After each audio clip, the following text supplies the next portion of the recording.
Good morning. Good morning. I'm Don Dickey, a member of this church. It's my privilege to welcome you here on this clear, crisp Sunday morning. We're fortunate again to have Daniel Doss at the piano, and we have a great service ahead. At this time, we set aside time to welcome guests and visitors. Are there any members who have brought a guest? And if so, would they like to introduce them? Yes, in the back.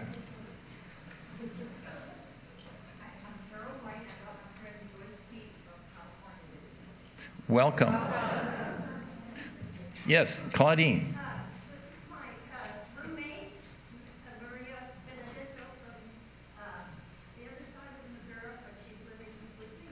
Excellent. Welcome. Yes.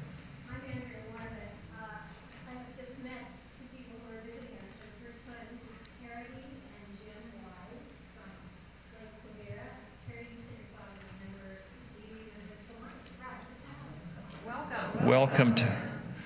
Are there any visitors who have come and our investigating churches who would like to stand. If you'd feel comfortable, stand up and introduce yourself. Yes, please. I just met these folks downstairs. This is Karen and her son Jay Gingrich, and they're visiting today. Welcome. Well, welcome. Well, thank you all. And those of you who are visitors, please know we're having a luncheon. And let the cashier know that you are a visitor and you are truly our guest. There's no charge. Also, keep in mind, oh, Ellie. We have two guests this morning. This is Eno from Nigeria and Raymond from, I'm not sure. I'll be here. Welcome. Glad to have you.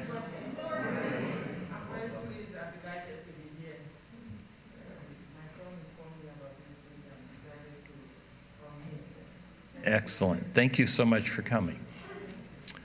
Keep in mind, next Sunday is the first Sunday in November. Turn your clocks back. Daylight saving time goes off. And if you forget, you'll get an extra hour to visit with the wonderful people here at All Souls.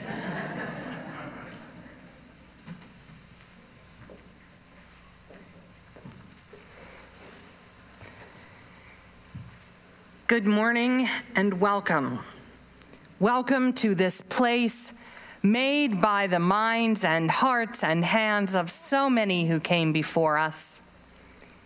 Welcome to this place made possible by experiences of faith and of doubt, by visions of reform and protest. Welcome to this place of reason and direct experience, with a history grounded in ancient scriptures made new, made accessible, made our own. 500 years ago this week, the scholar monk Martin Luther called out hypocrisy and corruption, wanting something better for the faith that fed him and the world that held him. We know this impulse, and we praise it. 5 centuries ago, he posted his challenge to the church he loved on its own doors, wanting to save his religion, laying the groundwork for a new way. We know this impulse, and we praise it. 500 years ago this week was born what we know as Protestantism, and from within it, our own faith movement was one of many to take shape and be continually renewed. We know this impulse, and we praise it. We cannot know the future, but we can call to mind the past, praise what deserves praising, and acknowledge all that should not be forgotten. We know this impulse, and we praise it. The heritage of freedom is precious to us as we seek to build the beloved community that might change the world in our own day. Welcome to this place, ever in the making, ever of our shaping and reshaping. In honor of those whose daring questions have led to new truth, new justice, and new life, we light our flaming chalice. May we be ever open to the ways of new truth, new justice, and new life that are taking root in and among us.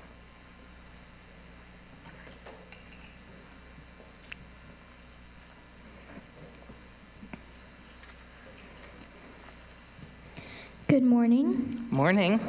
My name is Ruby. I light this chalice for a free and responsible search for truth and meaning.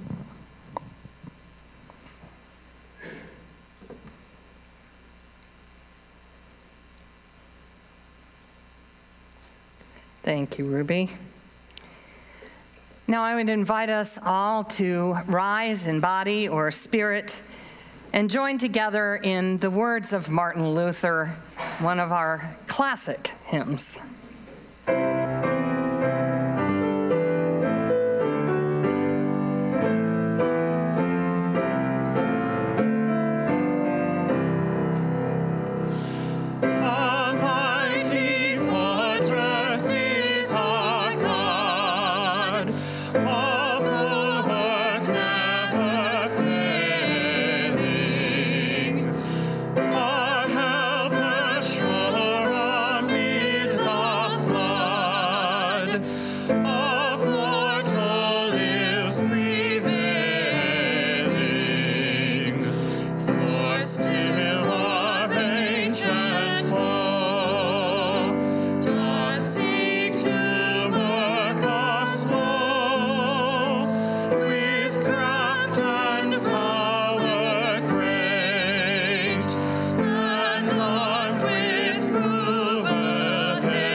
Now, in case you're feeling a little too Lutheran, it's worth remembering that Martin Luther obviously wrote that hymn in German.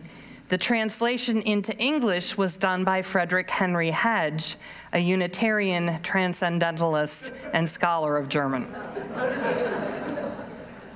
Now let's join together in our own words of this community's covenant. Together we affirm, goodwill is the spirit of this church, and service is its law. This is our great covenant, to sing together in peace, to seek the truth in love, and to help one another.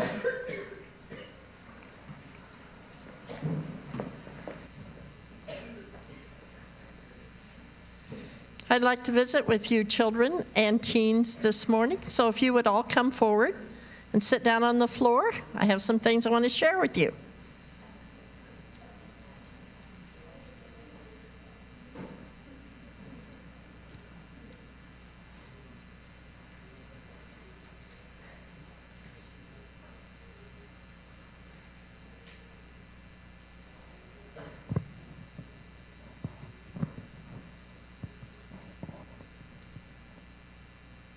Good morning. I'm so happy to see all of you here today. And today I want to talk to you about some children in our world who need our help. And I'm going to talk to you about how we can help them. But first, I want to tell you a little bit about these children. And I want to ask you a question first, though. If you're thirsty, how many of you would like to drink this kind of water? No one. Looks pretty dirty, doesn't it? If you are thirsty, would you like to drink this kind of water? Yeah. And if you get thirsty every day, can you turn on a faucet and get this kind of clean water to drink to help keep you healthy? Yeah. Do you know that in some parts of the world, this is the only kind of water some children have to drink? They don't have access to wells or clean water anywhere, and so they have to find this kind of water.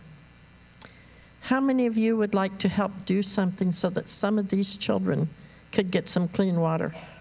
I knew all of you would want to help. And I also have here a bottle of children's Motrin. It's a medicine for you children.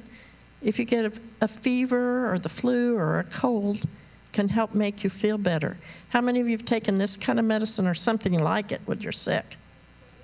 Yes, you think, okay. And can your mom or your dad just go to the pharmacy or even a grocery store and get you this medicine when you need it? Right. Do you know that there's some children in our world who live far out in the country in rural areas or in villages, and they don't have access to medicine? Or even maybe if they live in a city somewhere where they could get medicine, their parents don't have the money to buy the medicine for them. Can you imagine being sick and not being able to get the medicine you need to make you well? How many of you would like to do something to help some of these children get the medicine they need? Thank you. And I also have here a piece of pepperoni pizza. How many of you think pepperoni pizza or any kind of pizza is one of your favorite foods? Mine too, and I see some of the adults like it too. Could a few of you tell me some of your other favorite foods? Yes. Ice cream, that's a great one, yes. Chocolate, all right. Arabella? Chicken. And Rosie? All right. When you want some of your favorite food, if you ask your mom and your dad if you can have it, don't they usually get it for you? Most of the time, I bet they do. And do you know that there are some children in our world who go to bed hungry every night, and they don't have food when they get up during the day? They either don't have any food, or maybe they just have a little tiny bit of rice or something. And if they don't get enough food and nutrients, then they get sick. Can you imagine not being able to have not just your favorite food, but any food? Because in addition to your favorite food, your parents give you fruits and vegetables and nutrients to keep you healthy, don't they? So how many of you would like to help some of these children get some food to help keep them healthy? You all are so great. You are so great. I have here a trick-or-treat box for UNICEF. And UNICEF stands for the United Nations Children's Fund. And this fund collects money all over from people like you and me. And they use this money to provide clean water and medicine and food for children who need it. Some of the money, they will go into places where children don't have clean water and dig wells for them so they can have clean water where they live. Or they will take medicine and sometimes doctors out into areas where the children don't have medicine and be sure they get the medicine that they need. And they have packets of food that are about this big that have protein and milk and vitamins and minerals and other good nutrients for children. And they're pretty easy to take, and they take those packets of food to children who are hungry and help them have healthy bodies because they're getting some healthy food.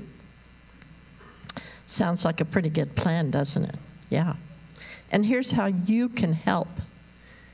We're going to send these trick-or-treat for UNICEF boxes home with you today, and we're going to ask you if you would collect money in these boxes to help these children who need our help. You can ask your parents, your grandparents, your neighbors, your friends' parents, all to put a little money in your box. And if you're really brave, you can take your box trick-or-treating. When people offer you candy, you can ask them if they'd put in a little change for children who need our help. Does that sound like a good plan? Yeah. You all are so caring and generous. I see it in you every Sunday. And so I really want to thank you now for helping to collect money for these children. If each one of you just collected $5 in your box, we could help a lot of children. And if you collected $10 in your box, we could help a lot more children. Whatever you can collect for your box, is just perfect. And I'd like you to imagine that somewhere in the world, there's a child just your age and maybe just your size. And by collecting some money for this children's fund, you can help that child have clean water or medicine or food they need. And you adults who are here today that don't have children here can also help. Some of our children will be in the lobby after the service with their boxes. And you can put some change or bills in their boxes to help contribute to UNICEF. And we'll have a few extra boxes on a table in the lobby. So if one of you adults want to, you can take a box home and fill it up and bring it back, as well as our children. And I want to thank all of you for your generosity in reaching out to helping children who need our help. And we'll be talking some more about the United Nations in our Sunday school classes today and how they help children. And now we'd like to sing all of your children out and the teens to your classes.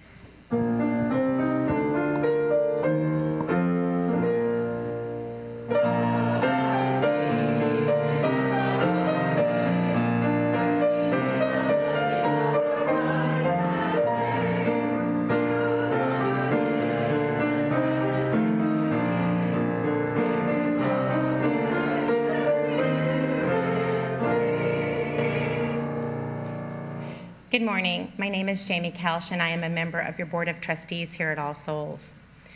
Our church practices a shared Sunday collection. For when unspecified funds are collected each week, for the first 4 Sundays of each month, they're shared with a local or national nonprofit that's been pre-designated by our Social Responsibility Board. And on other Sundays, our collection is shared with the RE, or the music program. In addition to this small amount of money that we're able to share with those organizations, we also provide an opportunity for them to come here during the service and talk about their program. And sometimes they're able to snag a few extra volunteers that way, so that's always great too. Now, several times through the year, we have a 5th Sunday. And on that 5th Sunday, the entire collection goes to the General Operating Fund. Now, I know that doesn't sound terribly exciting. There's probably images of like electric bills and tax receipts floating in your head right now. But just for today, I'd like you to think about the operating fund just a little bit differently.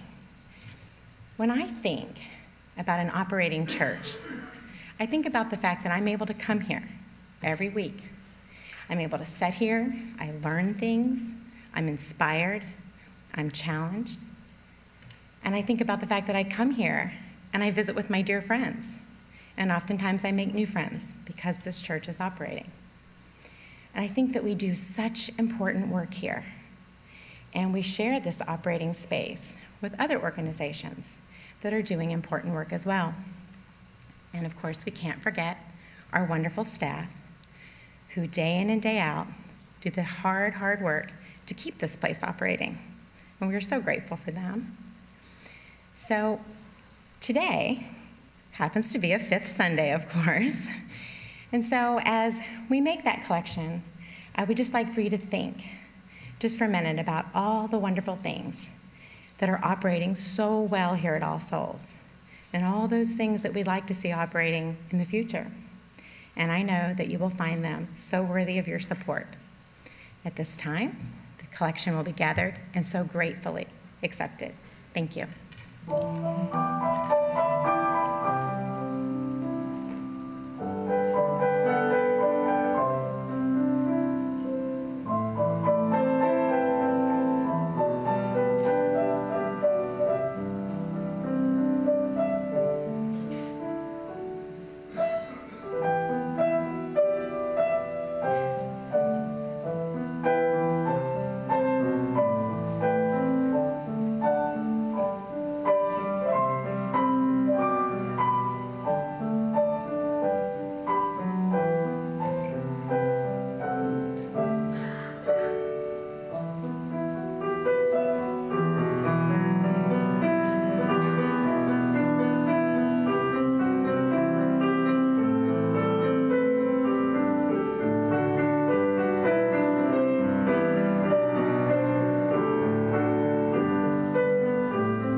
That was absolutely stunning. Let's join together and dedicate our offering that we've just collected for the very good works it is intended to do. We dedicate our offerings and our actions to the mission at the heart of this congregation, to build a respectful, caring community, to inspire personal and spiritual growth, and to create a just and compassionate society.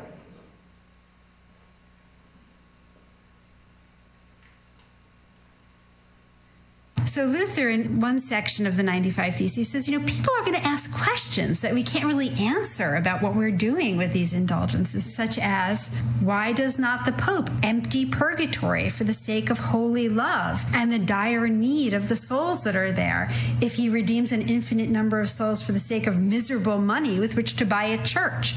The former reason would be most just, the latter is most trivial. So what he's saying is, if the Pope has the authority, the treasury of merit of all of the saints that he can distribute, why is he selling them to build the church? Why doesn't he just redeem the souls that are in purgatory and send them up to heaven if he has the power to do that? And there was a perception that the church at times was a rather corrupt institution that seemed to be more concerned with power and political issues and worldly issues and not so concerned with the salvation of souls. Well, the previous Pope, Julius II, certainly had that kind of reputation. Right. This is a hard thing for us to realize, I think, but this time the popes claimed not only spiritual power like they do today, but also political power, and governed these very significant lands known as the Papal States. And so in some ways, the Pope functioned as the princes of territories in Italy. Right. Pope Julius II led armies into battles against other Christians to reclaim territories that were historically part of the Papal States.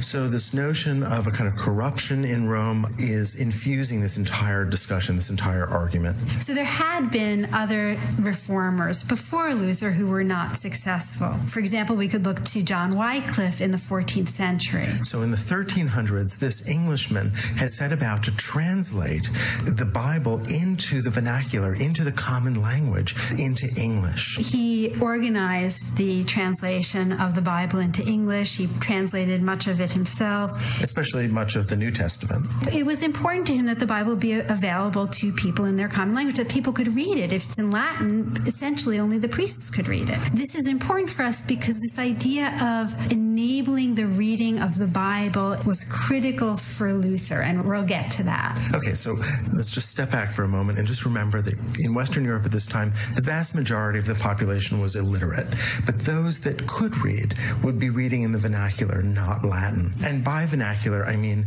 their common languages, whether it was English or German or French or Italian, it wasn't Latin. And this was a means that the church could control the Word of God. Well, it meant that you heard the Word of God through the priest. You weren't able to read it yourself. Wycliffe also attacked the abuses of the church, the worldliness of the church. But after he died, he was declared a heretic. His body was exhumed. It was burned. His books were burned. He was punished after the fact. Another early reformer was John Huss. Now, he was from Bohemia, and he was ultimately burned at the stake. In 1415. So this is just a little bit more than 100 years before Luther.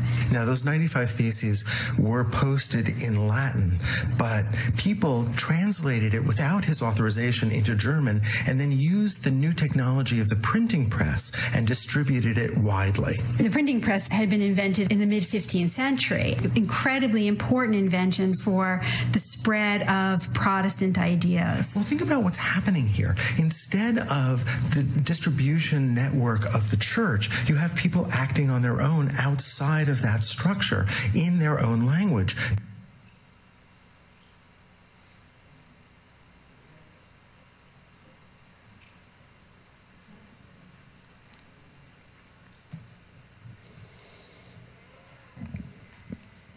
Like any self-respecting religious professional and theologian, I of course will tell you about the importance of learning our history so that we can avoid past mistakes and envision a better future. This, in a nutshell, is my job. But that job becomes so much harder when the history is 500 years old. What can we possibly learn from this moment in time 5 centuries ago? Well, let me tell you, if we learn the art and skill of translating, then much can be learned. In Luther's time, people spent much of their hard-earned money to buy indulgences, which were essentially documented and signed blessings for their deceased loved ones from the Pope. People would then have tangible proof that they helped those that had gone before them exit purgatory and enter heaven. The money collected from selling these indulgences went to build the Basilica of St. Peter, a point that clearly frustrated and confused Luther. It might be easy to just step back from these 95 theses and think that they don't apply anymore in 2017, and especially not to Unitarian Universalists, many of whom do not even believe in hell, let alone purgatory. But let's translate. What are our modern analogies to indulgences? And what is our modern day Basilica of St. Peter? In 2017, we don't have religious leaders selling indulgences that claim to secure a swift exit from purgatory for our loved ones. But we do have wildly successful purveyors of the prosperity gospel, a message that claims that if you are in right relationship with God, you will encounter wealth and prosperity. When this message comes from people with disproportionate wealth and power and is spoken to people who are disenfranchised, poor, and resourceless, that message starts to look like oppression. If Luther were here, he would pound the nail of protest. We have many leaders in our time who purport to be advocates for the poor, while at the same time taking large handouts from big corporations and big banks who are extorting much of their money from the poor. If Luther were here, he would pound the nail of protest. I would posit that many people in Luther's time bought indulgences to prove their love for their family or assuage their guilt they felt about the projected suffering of those in purgatory. We sometimes act like we can't even comprehend this desire to do something concrete on behalf of someone less fortunate than we, someone who is suffering. We act like we are somehow above the power and stranglehold that guilt sometimes has on us. We act like we are never stricken to our core by the absolute enormity of the world's tragedies and our desire to fix them. We ask ourselves, are we doing enough? How can we work harder, more efficiently, more justly? You see, we aren't immune to this understanding. If there was a price that we could pay to assuage our guilts for the various privileges we hold that would be credited to the accounts of those less privileged, wouldn't we buy it? But here is the crux. That isn't what is asked of us. It is not simply about paying off a debt or throwing money at our problems. We must be in the work. We must remain active and committed. Yes, there is a place for reparations to be made, but these reparations must be done in the midst of relationships held with those affected. The reparations aren't a way to buy us comfort and distance from those in need. We must remain proximate. We must remain in relationship with those who we and our ancestors have hurt. We don't get to disengage. The call is to engage. If Luther were here, he would pound the nail of protest. In a striking prediction of things to come, Luther asks a profound question that has continuous cyclical relevance throughout the past 5 centuries.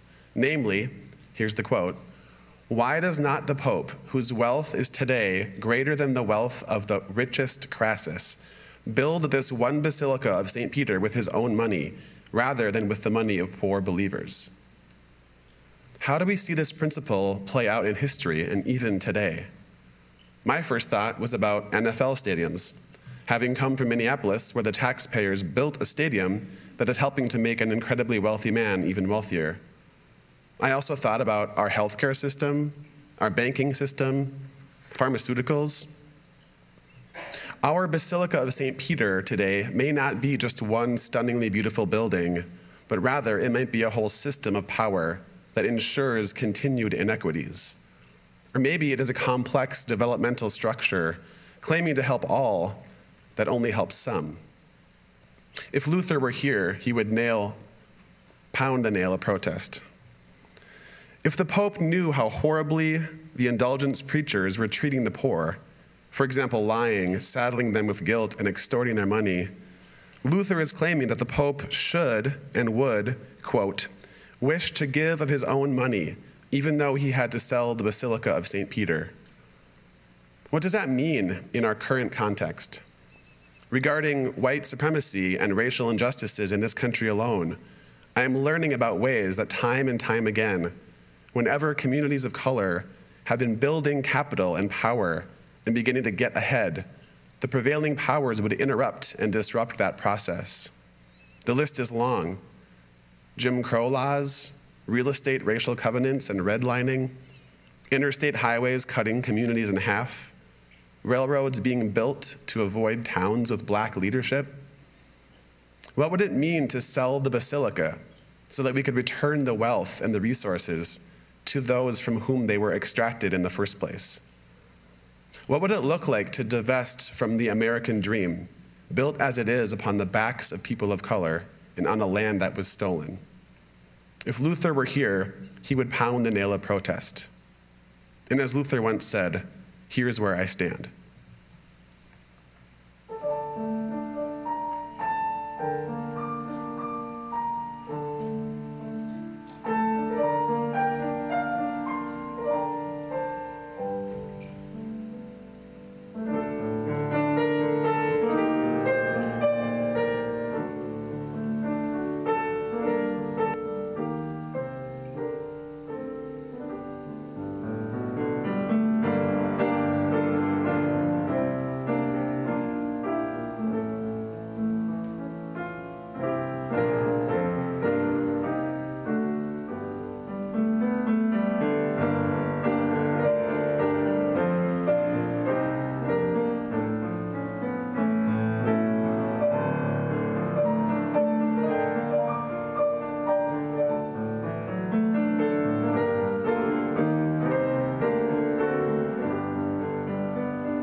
Martin Luther used a lot more than 140 characters when he proposed his now famous propositions for debate on the local equivalent of Facebook 500 years ago this week. In modern English, it runs to about a 4-page printout. He was, after all, a theologian and an academic. He was hoping to be somewhat controversial because he wanted to attract people to attend a debate he was sponsoring. But he didn't realize he was creating essentially the first viral tweet. And he wasn't vandalizing those church doors, by the way. They were likely already filled with notices and complaints, like any public college bulletin board. But even 5 centuries ago, social media had a life of its own. And Luther's 95 Theses was a document of just the right length to be easily printed in pamphlet form. This meant that it didn't have to be physically distributed from a central location, like a more substantial book that cost a significant amount of money to publish. Rather, any local printer who got a copy could easily set it for themselves and print up a batch to sell in their town. Copies could be mailed by both friends and opponents to correspondents far away, who could then have it reproduced in their own towns and universities. Luther didn't so much publish his 95 Theses as the European public did. Like a YouTube video, it was viewed and shared so much that it went viral in what is generally held to be the origin of the Protestant Reformation, in 1517. It's a vivid image, of course, the indignant monk flinging defiance into the face of the Catholic Church by nailing his charges up on the cathedral door. Memorable, if not exactly accurate. What was Luther on about? And why did his rather academic statement resonate so widely? The presenting issue, as Jack has just reminded us, was indulgences. Pope Leo X was raising funds for wars to reclaim the territory of the Papal States in Italy and to renovate and enlarge St. Peter's Basilica in Rome by offering to let souls out of purgatory for a price. People could buy remission of sins, a sort of get-out-of-jail-free card, for themselves or on behalf of others who had already died, or even as insurance against sins that they might commit in the future. The scholar monk Luther disapproved of this money grubbing, and he was not alone. But in addition to asking two pointed practical questions about this process, Luther challenged its very premise, arguing that it did not and could not work as advertised. First off, he wanted to know, why was the Pope asking poor peasant believers throughout Christendom to fund his church building when he had the largest personal fortune of any inhabitant in Europe in the day? He could have paid for his own church and been done with it. Moreover, if the Pope had the power, as he claimed, to pardon and release anybody in purgatory, why didn't he just go on and do it for all of them? Why should he have to be reimbursed to do what any merciful Christian could do for the benefit of suffering souls if they were able? But more fundamentally, Luther claimed that the whole enterprise was a scam, and essentially the entire elaborate hierarchy of the church was not only corrupt, but unnecessary and unbiblical. The popes and cardinals and bishops and priests had gotten accustomed to presenting their pronouncements as carrying all the weight of divine commands. Common people, many of whom could not read at all, and the vast majority of whom did not understand Latin, had little familiarity with what was and was not actually in the Bible. They tended to take all instruction from church authorities as equally imperative. Only someone with the kind of scholarship and access that Luther had was in a position to try to sort out what was actually called for in the New Testament and the teachings of Jesus from the prerogatives that the institutional church had created for itself over the centuries. What was truly sensational about the 95 Theses was the claim that the Pope, and by extension other church functionaries, had no real role in the process of salvation. All that you needed to know in order to get into heaven was contained in the Bible.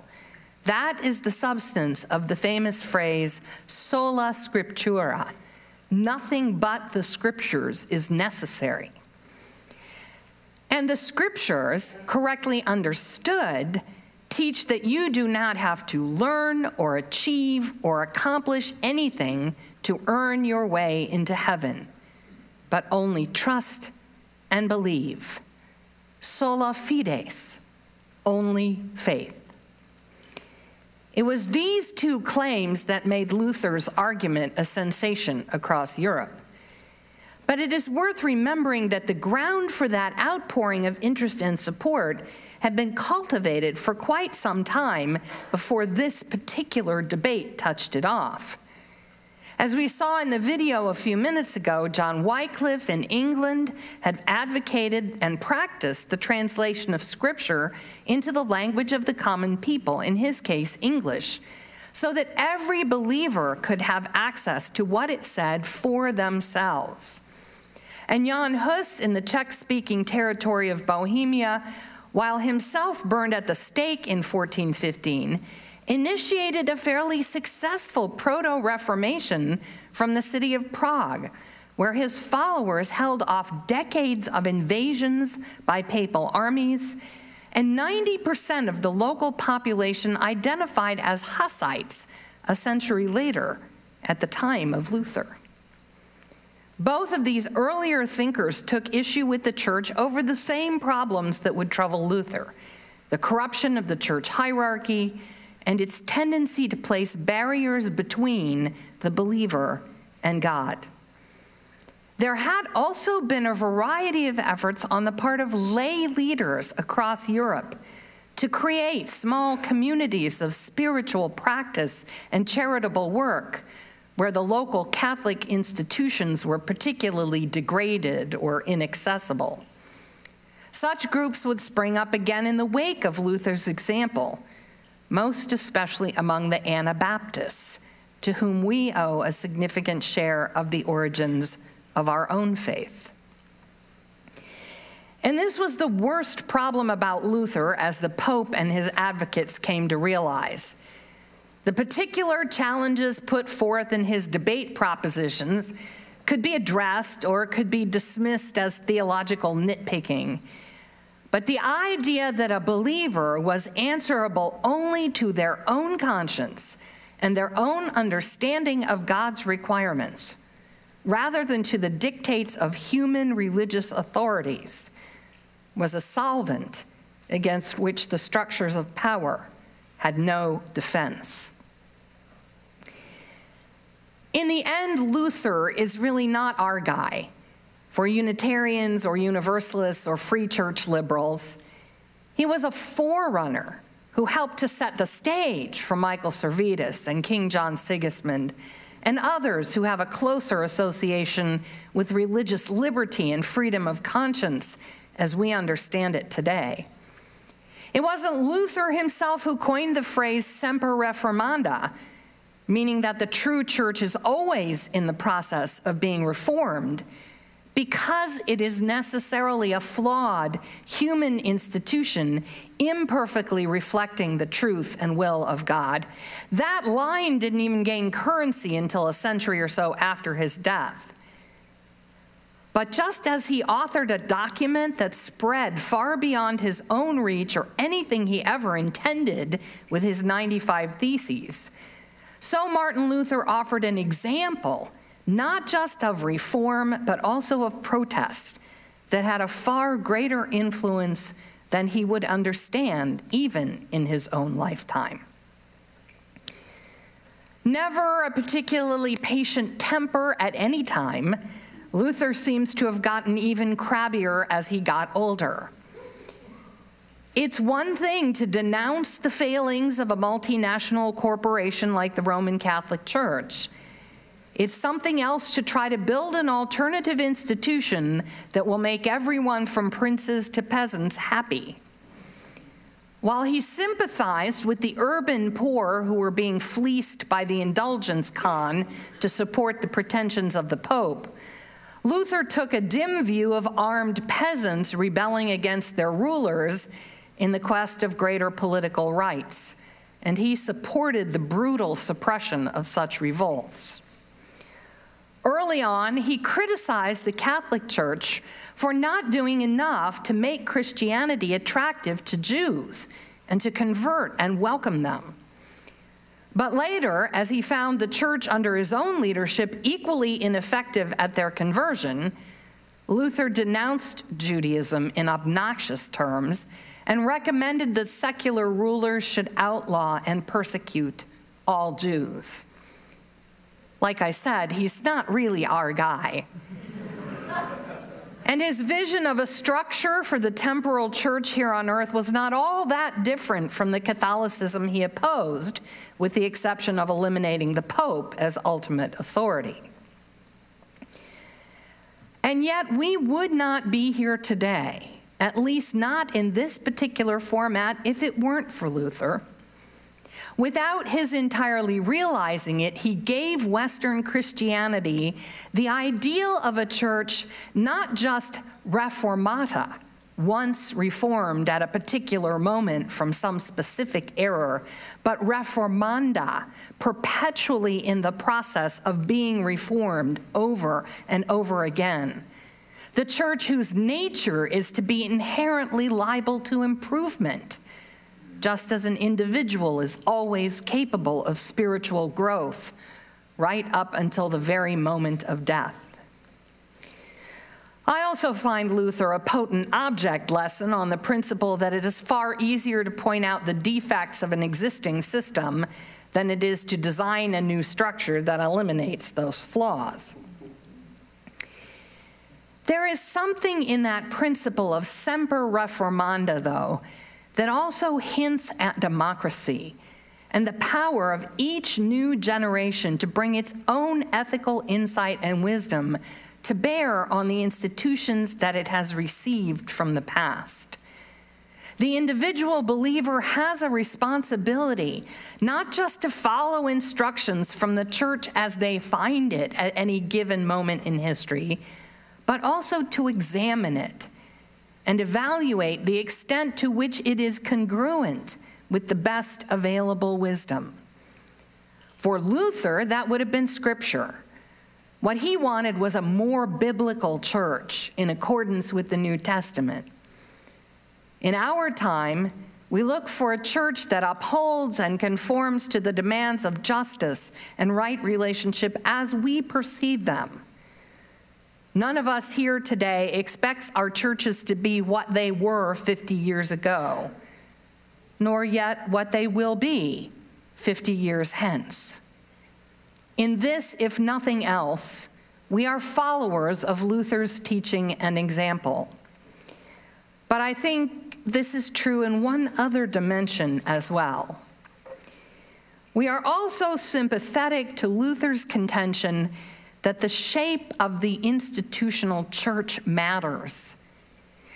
Even though the believer's connection to God is immediate, without the assistance or interference of priests or popes or human rules, it is still important that the gathered body of the faithful expresses its belief not just in a private relationship to the divine, but also in the way that its members relate to each other and to those who do not share their theology. If it is to be of any use, the faith community must have a public institutional form. It must model the ways in which money and power and change ought to be handled in the service of its values. Should that institutional form become corrupt, the loyal believers have not only a right but a duty to protest and to seek reform. And that, in the end, is what makes us Protestants. We understand ourselves, humble, ordinary members that we are, as having responsibility for the integrity of the religious body to which we give our assent and commitment. So we need to keep the habit of protest handy and call it forth whenever that institution seeks to exploit our trust. It is hard to imagine our Unitarian Universalism being constituted on any other basis. But it is worth remembering that 500 years ago, this was a novel idea to most people. Martin Luther's irascible insistence on his own God-given right to question the actions of the Pope and the legitimacy of the Church's power structure turned the world of Christendom upside down and brought forth one of the pillars of enlightenment and modernity. There are today, as there have always been and will always be, vast forces that would like to do away with the idea of Semper Reformanda, who would be quite happy to silence protest and require our meek obedience to the powers that be, whether sacred or secular or both. Thanks to Luther, we remember what it means to challenge these principalities, to bring the creative power and ethical demands of a living faith to judge the self-seeking inertia of human hierarchy. That summoning sounds along the ages of history, still calling us to new justice and new truth. In the challenges of our own day, may we honor this legacy and gratefully bequeath it to the next generation of Protestant reformers. Now I invite you to stand and sing with me.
We extinguish this flame, but not the light of truth, the warmth of community, or the fires of commitment. For all these we carry in our minds and hearts until we are together again. Now it is provided in the essence of things that from the fruition of success, no matter what, shall come forth something to make yet greater struggle necessary. Therefore, go your ways, knowing not the answer to all things, but seeking always the answer to one more thing than you know. So be it.